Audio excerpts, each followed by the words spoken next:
Anormalas, mujeres leyendo a mujeres. Hola, somos Adriana González, Catherine Villalobos y Nelly Vargas. Una voz, dos voces, tres voces que les dan voz a escritoras de distintos contextos. Nos gusta leer y ahora queremos compartir en voz alta nuestras lecturas favoritas y aquellas que vamos descubriendo. Bienvenidas, bienvenidos y bienvenides a este capítulo de Anormalas.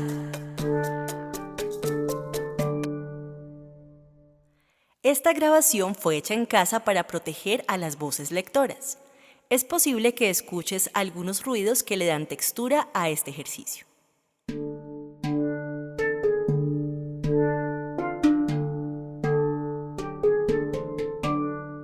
Continuamos el ciclo de cuento con Lucía Berlin.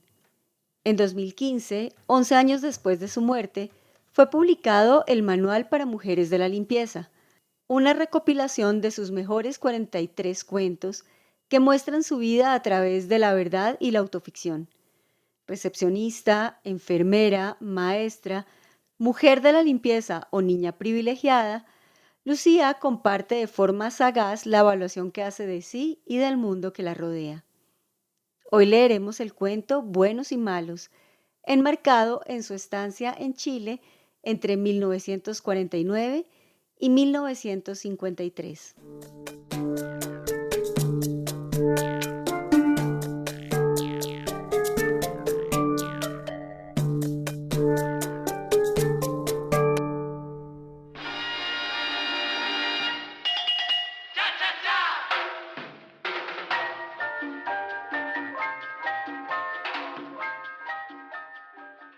Las monjas pusieron mucho empeño en enseñarme a ser buena. En el instituto fue el turno de la señorita Dawson. Colegio Norteamericano de Santiago de Chile, 1952. 6 de las alumnas seguiríamos nuestros estudios universitarios en Estados Unidos. Nos tocó dar clases de historia y educación cívica con la nueva profesora, Ethel Dawson. Era la única profesora estadounidense. Las otras eran chilenas o europeas. Todas fuimos malas con ella y yo la peor. Si teníamos un examen y no habíamos estudiado, sabía cómo distraerla 1 hora entera con preguntas sobre la venta de la mesilla o darle cuerda para que hablara de la segregación o del imperialismo estadounidense si estábamos en verdaderos apuros. Nos burlábamos de ella. Imitábamos su acento nasal y plañidero de Boston. Llevaba un alza en un zapato por las secuelas de la polio y unas gafas gruesas con una montura metálica. Dientes de conejo separados. Una voz horrible. Parecía que se empeñara en ponerse aún más fea con aquellos pantalones masculinos de colores que desentonaban, arrugados y con manchas de sopa, o los pañuelos llamativos que se anudaba al pelo cortado a trasquilones. Nos pasaba películas y diapositivas sobre la situación de los mineros y los estibadores chilenos, que por supuesto era culpa de Estados Unidos. La hija del embajador iba a mi clase, así como las hijas de varios almirantes. Mi padre era ingeniero de minas, trabajaba con la CIA. Se creía firmemente que Chile nos necesitaba. La señorita Dawson pensaba que se estaba ganando a chicas ingenuas e influenciables, cuando en realidad hablaba para mocosas consentidas. Todas teníamos un papá estadounidense rico, guapo y poderoso. Y la señorita Dawson insinuaba que eran unos villanos. Como yo llevaba la voz cantante, era la que más acaparaba su atención. Me retenía después de clase y una vez incluso salió a caminar conmigo por la Rosaleda, quejándose del elitismo del colegio. Perdí la paciencia. Entonces, ¿qué hace aquí? ¿Por qué no va a dar clases a los pobres si tanto le preocupan? ¿Por qué mezclarse para nada con cursis como nosotras? Me dijo que solo le habían dado trabajo allí, porque ella enseñaba historia de Estados Unidos. Todavía no hablaba español, pero dedicaba todo su tiempo libre a trabajar con los pobres y como voluntaria en grupos revolucionarios. De todos modos, No creía que darnos clase a nosotras fuera una pérdida de tiempo. Si conseguía que una sola de nosotras pensara de otra manera, ya merecía la pena. Quizás seas tú esa persona, dijo. Nos sentamos en un banco de piedra. La hora del recreo casi había terminado. Aroma de rosas y el leve olor a moho de su jersey. Dime, ¿qué sueles hacer los fines de semana?, me preguntó. No era difícil parecer rematadamente frívola, pero aún así exageré. Peluquería, manicura, modista, almuerzo en el Charles, polo, rugby o cricket, de dansant, cenas, fiestas hasta el amanecer. Misa de 7 en el bosque el domingo por la mañana, todavía con el traje de noche. Luego desayuno en el club de campo, golf o natación, o quizá pasar el día en Algarrobo junto al mar, o esquiando en invierno.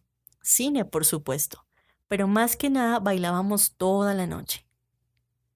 ¿Y esa vida te llena?, preguntó. Sí, claro. ¿Y si te pidiera que me dedicaras tus sábados durante un mes, lo harías? ¿Verías una parte de Santiago que no conoces? ¿Por qué yo? Básicamente porque creo que eres una buena persona. Creo que le podrías sacar partido. Me agarró las dos manos con vehemencia. Solo te pido que lo pruebes.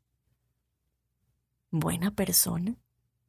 Sin embargo, en realidad lo que me atrajo fue la palabra revolucionarios. Quería conocer revolucionarios porque ellos eran malos. Como todo el mundo pareció tomarse muy a pecho que dedicara los sábados a la señorita Dawson, me entraron verdaderas ganas de hacerlo. Le dije a mi madre que iba a ayudar a los pobres. Ella se disgustó, preocupada por las enfermedades, los asientos de los inodoros. Hasta yo sabía que los pobres en Chile no tenían asientos en los inodoros. Mis amigas se escandalizaron de que fuera a ayudar a la señorita Dawson. Decían que era una chiflada, una fanática y para colmo lesbiana. ¿Acaso me había vuelto loca? El primer día que pasé con ella fue horroroso, pero por puro despecho no abandoné. Cada sábado por la mañana íbamos al vertedero de la ciudad, en una ranchera con enormes ollas de comida. Frijoles, hojuelas de avena, galletas, leche. Montábamos una mesa grande en un descampado junto a miles de chabolas construidas a base de latas aplastadas. Un grifo torcido a 3 bloques, más o menos, suministraba agua a todo el arrabal. Había fogatas encendidas bajo los precarios cobertizos, donde quemaban retales de madera, cartón, zapatos para cocinar. Al principio parecía desierto, kilómetros y kilómetros de dunas, dunas de basura apestosa, humeante. Al cabo de un rato, a través del polvo y del humo, empezabas a ver gente trepando por las dunas, pero era gente del color del estiércol, vestida con harapos idénticos a los desechos por los que se arrastraban. Nadie caminaba erguido, gateaban deprisa como ratas mojadas, metiendo despojos en bolsas de arpillera que parecían las jorobas de algún animal, dando vueltas, abalanzándose, chocando unos con otros, olisqueándose, escabulléndose, desapareciendo como iguanas tras las dunas. Una vez sirvieron la comida, sin embargo, aparecieron hordas de mujeres y niños tiznados y mojados, apestando a descomposición y alimentos putrefactos. Se los veía contentos por el desayuno. Comían en cuclillas sacando sus codos huesudos como mantis religiosas sobre los montículos de basura. Después de comer, los niños se apañaron a mi alrededor, todavía gateando o tirados en el suelo de tierra, y empezaron a acariciar mis zapatos, a pasarme la mano por las medias. Cuando nos fuimos, la señorita Dawson y sus amigas estaban exultantes, charlando animadamente. Yo me sentía asqueada y abatida.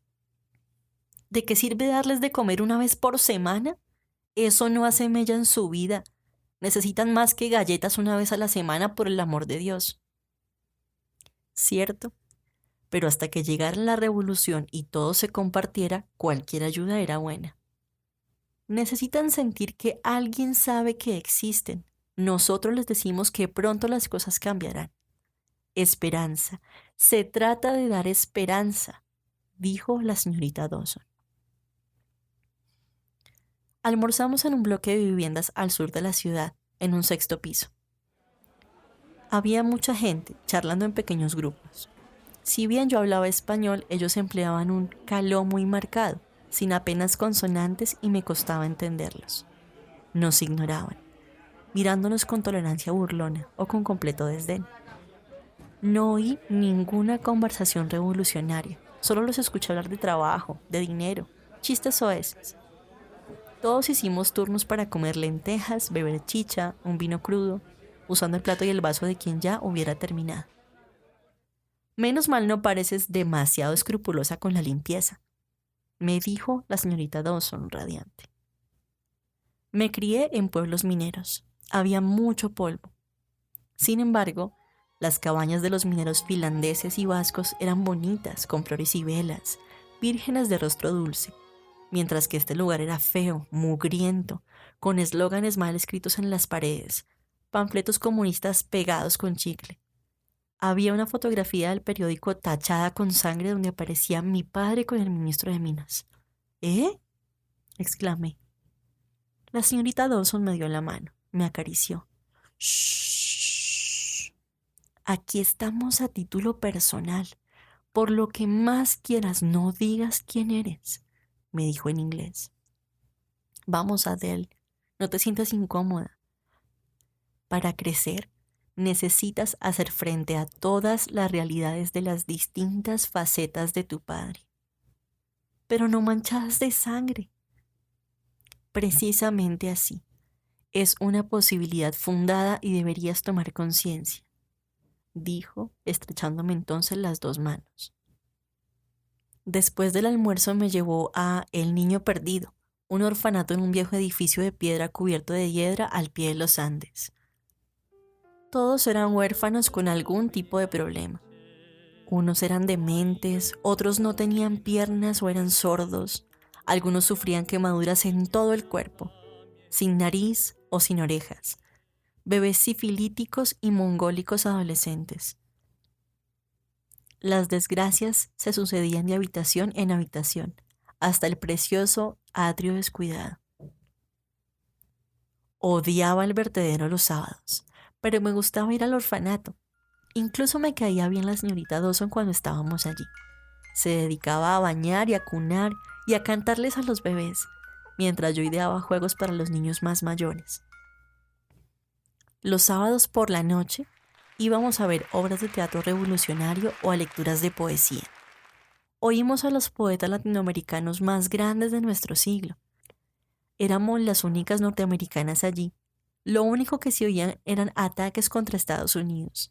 Mucha gente hacía preguntas sobre políticas estadounidenses que yo no podía contestar.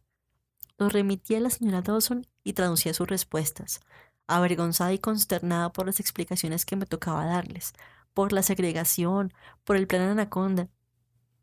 Ella no se daba cuenta de cuánto nos despreciaban, de cómo se mofaban de los banales clichés comunistas sobre la realidad que ellos vivían. Se reían de mí, con mi corte de pelo y mi manicura de Joseph, mi ropa cara a la última moda. En uno de los grupos teatrales me pusieron en el escenario y el director me chilló: ¡Vamos, gringa! ¡Explícame por qué estás en mi país! Me quedé petrificada y fui a sentarme entre abucheos y risas. Al final le dije a la señorita Dawson que no podía seguir yendo los sábados por la noche. Todos se burlaban de mis días con la señorita Dawson. Me rogaban que les explicara dónde iba. A mí no me apetecía hablar de eso, ni con mis amigos, ni con mis padres. Recuerdo que alguien bromeó sobre mis rotos, como llamaban entonces a los pobres. Me sentí cohibida, consciente de que en el salón había casi tantos sirvientes como invitados. Acompañé a la señorita Dawson a una protesta obrera frente a la embajada de Estados Unidos. Apenas había llegado a la primera esquina cuando un amigo de mi padre, Frank Weiss, me sacó de la multitud y me llevó al Hotel Crillon. Estaba furioso. ¿Se puede saber qué crees que haces? Enseguida entendió algo que la señorita Dawson no veía, que yo no sabía nada de política, que no tenía ni la menor idea de qué iba todo aquello. Me dijo que para mi padre sería terrible que la prensa se enterara de que estaba involucrada en cosas como aquellas. Eso sí lo comprendí. Otro sábado por la tarde accedí a ir al centro y hacer una colecta para el orfanato. Me ubiqué en una esquina y la señorita Dawson en otra. Apenas unos minutos más tarde, me habían insultado y maldecido decenas de personas. Sin comprender, yo seguía con el cartel de Donen para el niño perdido, agitando la taza de hojalata. Tito y Pepe, dos amigos, pasaron de camino a la cafetería del Waldorf. Me sacaron de allí enseguida. Me obligaron a ir con ellos a tomar un café. Eso aquí no se hace. Los pobres mendigan. Estás insultando a los pobres. Que una mujer pida para lo que sea resulta escandaloso. Vas a arruinar tu reputación. Tampoco van a creer que no te quedas con el dinero. Una chica no puede estar en la calle sin vigilancia, así de simple. Puedes ir a bailes o comidas benéficas, pero el contacto físico con las clases bajas es sencillamente vulgar y condescendiente con ellos. Y desde luego no debes dejarte ver en público para nada con una mujer de esa orientación sexual. Eres demasiado joven, querida mía, no te das cuenta. Los tres bajamos por Ahumada hasta donde seguía ella, orgullosa, mientras los transeúntes murmuraban entre dientes, gringa loca o puta coja, al pasar a su lado. No es apropiado, en Santiago, que una muchacha haga esto, y vamos a llevarla a la casa, le dijo Tito sin más explicaciones. Ella lo miró con desdén y aquella semana, en el pasillo del colegio, me dijo que era un error dejar que los hombres dictaran mis actos. Le dije que me daba la impresión de que todo el mundo dictaba mis actos, que había ido con ella los sábados más de un mes, más de lo que al principio le había prometido, que no iría más. Sería un error que volvieras a una vida completamente egoísta. Luchar por un mundo mejor es la única causa que merece la pena. ¿Acaso no has aprendido nada? He aprendido mucho. Veo que muchas cosas han de cambiar, pero es su lucha, no la mía. No puedo creer que seas capaz de hablar así. ¿No ves que ese es el problema del mundo, esa actitud? A pesar de todo me empezaba a caer bien. No podía evitar admirar su compromiso ingenuo y terco, su esperanza. La señorita Dawson nunca coqueteó conmigo, ni intentó tocarme a todas horas como lo hacían los chicos, pero quería que hiciera cosas que no quería hacer y que me hacían sentir mala persona por no querer hacerlas, por no preocuparme más de las injusticias del mundo. Las chicas se enfadaron conmigo cuando me negué a hablar de ella y me acusaron de ser la amante de la señorita Dawson. Sin nadie con quien poder hablar de todo aquello, nadie a quien preguntarle qué era lo correcto, llegué a creer que había hecho algo malo. Hacía viento el último día que fui al vertedero. Más allá de las colinas de estiércol humeante estaba la ciudad, y al fondo las cumbres blancas de los Andes. La gente comió. La señorita Dawson no dijo una sola palabra mientras recogía las ollas y los utensilios entre los susurros del viento. Habíamos acordado ir esa tarde a una reunión de obreros en las afueras de la ciudad. Comimos churrasco en un puesto callejero. Pasamos por su casa para que se cambiara. Se cambió delante de mí. Su cuerpo contrahecho desnudo, su piel blanca y azulada me dieron repelús y miedo. Se puso un vestido de tirantes sin sujetador. Señorita Dawson, eso estaría bien para ponérselo en casa por la noche o para la playa, pero no puede salir tan ligera de ropa en Chile. Te compadezco. Vivirás siempre paralizada por las normas, por lo que te diga la gente que deberías pensar o hacer. Yo no me he visto para complacer a nadie. Hoy es un día de mucho calor y me siento cómoda con este vestido. Bueno, pues a mí no me hace sentir cómoda. La gente nos dirá groserías. Aquí las cosas no son como en Estados Unidos. Lo mejor que te podría ocurrir sería que pasaras incomodidades de vez en cuando. Tomamos varios autobuses abarrotados para llegar al fondo donde se hacía la reunión, esperando bajo un sol de justicia y viajando de pie. Llegamos tarde a los discursos. Sobre la tarima vacía, una pancarta que decía «Devuelvan la tierra al pueblo» colgaba torcida detrás del micrófono. Había un pequeño grupo de hombres trajeados, sin duda los organizadores, pero la mayoría eran jornaleros del campo. Una pareja bailaba la cueca con desgana al son de una guitarra, ondeando lánguidamente sus pañuelos mientras daban vueltas uno alrededor de otro, en medio de un grupo. La gente se servía vino de unas cubas enormes o hacía cola por un plato de ternera con frijoles. La señorita Dawson me dijo que buscara sitio para las dos en una de las mesas, que ella iría por la comida. Conseguí apretujarme en un hueco al final de una mesa atestada de familias. Nadie hablaba de política, parecían gente del campo que simplemente había ido a comer asado de balde. Todo el mundo estaba muy borracho. Alcanzaba a ver a la señorita charlando en la cola. Ella también tomaba vino, gesticulaba y hablaba muy alto para hacerse entender. ¿No es estupendo?, me preguntó cuando llegó con 2 grandes platos de comida. Vamos a presentarnos. Intenta hablar más con la gente, así es como se aprende y se ayuda. Los 2 jornaleros que había a nuestro lado decidieron, entre risotadas, que éramos de otro planeta.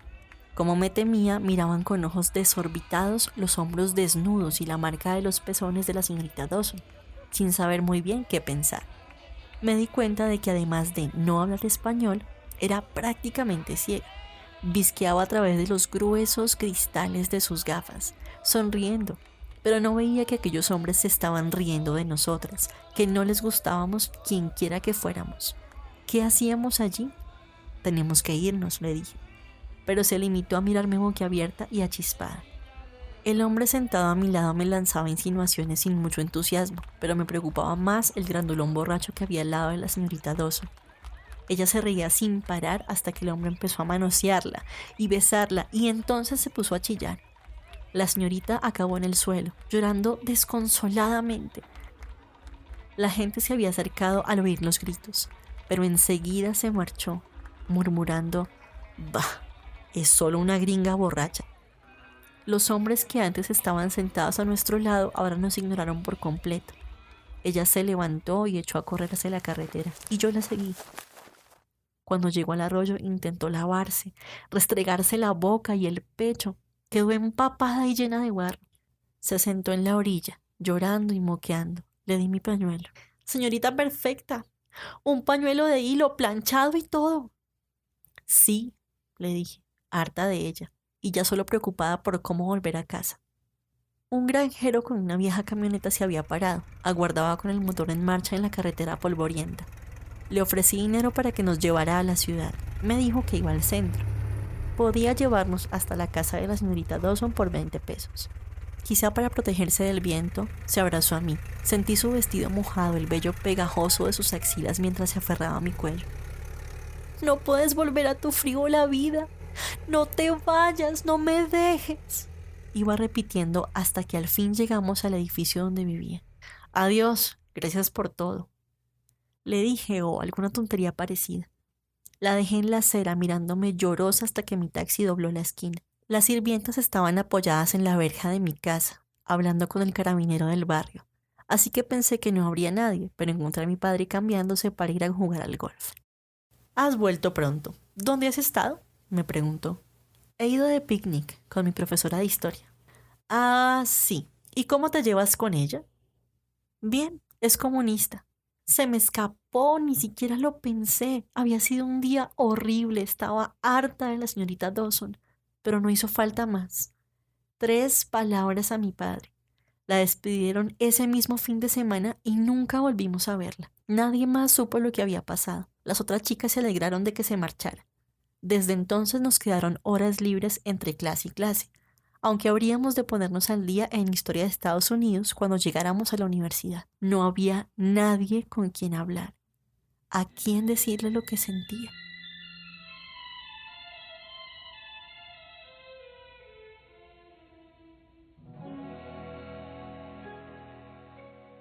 ¿Te gustó la lectura de este cuento?